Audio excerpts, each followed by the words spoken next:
Hey everybody, Stacy-Ann here with weatheranchormama.com. Today I'm talking about marathon training on a very busy schedule, and I'm gearing up for the half marathon. And like I said before, I'm kind of holding myself accountable, so I've decided to do these like video vlogs to kind of help myself along the way and also hopefully inspire others to do the same. So here's the deal. A lot of the times when we say, okay, we can't do something, I think the number one reason for me anyway is because I have a very busy schedule. Now, primarily I'm a stay-at-home mom, but of course I also work outside of the home and I work at home as well. So I'm like kind of all over the place. These past couple of weeks have been crazy and things aren't really going to slow down for another couple weeks. And this is like during the heart of the training process. I mean, I have I'd say about a month left, probably a little under now. So this is where I should be really, really going hard. And it's kind of hard to do that when you have a tough schedule. Now, if you've been following me, that you know that I have two small children, ages 3 and 6. So they require a lot of my time, and a lot of the times things have to really be flexible, but then also be in a routine, if that makes sense. Okay, let me give you an example. Now, the routine is normally I get them up in the morning, I get their stuff ready for school, drop them off, pick them up in the afternoon, and I do homework and dinner and then kind of get ready for the following day. But sometimes, my daughter may have an audition or she may have something going on, and we kind of have to reorganize and reschedule everything on the fly. And being as though I'm been working a lot now, I'm up at like 1:45 in the morning, and then I'm working a very long day. I'm still picking them up from school, and things change day to day.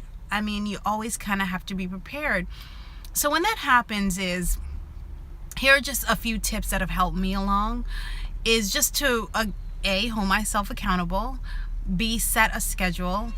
I realize that my schedule is always changing, so for whatever time frame it is, I set aside time to run. So for instance, I've been working a lot, especially during the morning hours. I'm up very early, so I know I can do a long run. Like today, I'll run for about a little under an hour and a half. I'm trying to get my 9-mile run in today.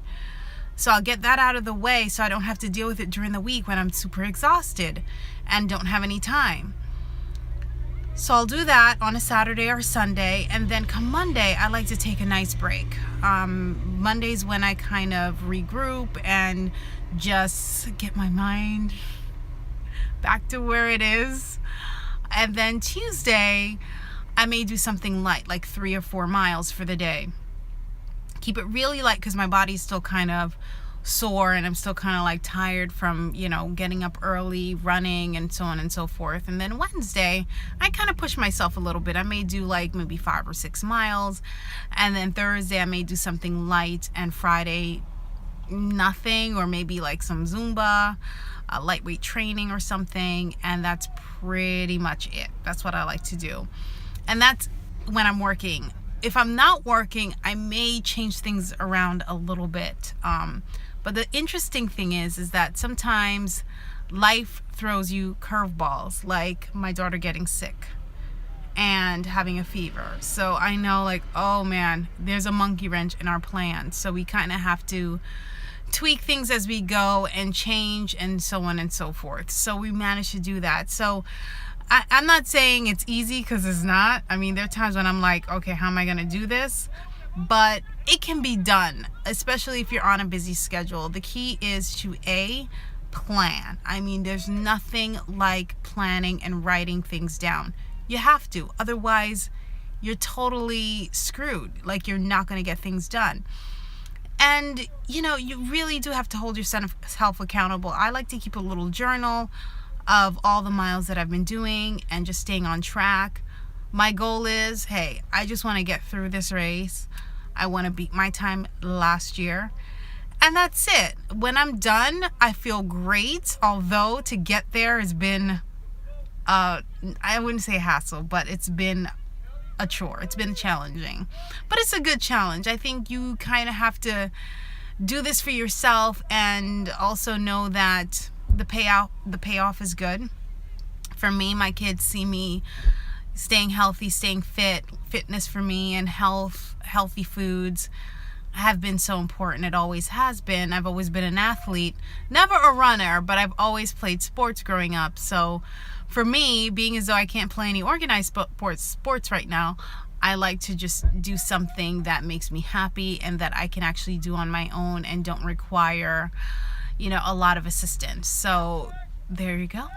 There you go. So if you don't think you can do it, you can do it, okay?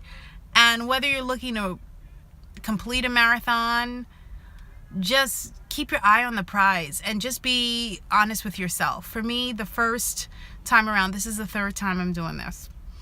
The first time I was just like, okay, I'm gonna be real with myself. There's no way I can do a half marathon. And it's not to say I don't believe in myself, but my brain was saying one thing, my body was telling me another. My brain was saying, yeah, you can do this.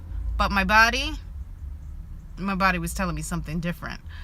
My body was like, okay, you had a baby like a year ago, and there's no way Mother Nature, the Lord above, is gonna allow you to do this thing because, there was still a lot of stuff going on down there. And then, last year I said, you know what? I can do this. I feel better. I feel energized. And, my body's telling me, hey, you can do this. And sure enough, I did. And I was fine. First year, it took me forever to recuperate, it seemed like. But last year, it was just like, I don't want to say effortless. I mean, I was out for like a couple of days where I felt a little sore, but it was a good sore feeling. It wasn't like, oh my gosh, I'm dying sore feeling. So whenever you think you can't, listen to your body, be honest with yourself, but don't underestimate yourself. If you have a busy schedule, just take it step by step, lean on others for support. I've also done that. That's another quick tip. And you should be okay. I'm not going to beat myself up about it. Last week I was supposed to do my 8-mile run on Sunday. Didn't get to it because something happened, and guess what? I got to it the following day and I made good time and I felt great about it.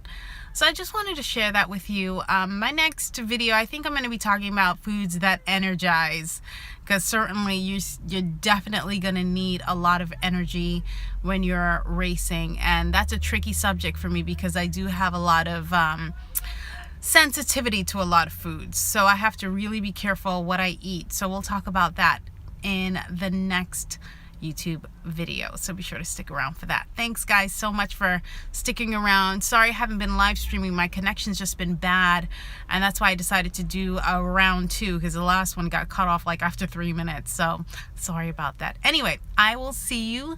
Have a wonderful day. Bye.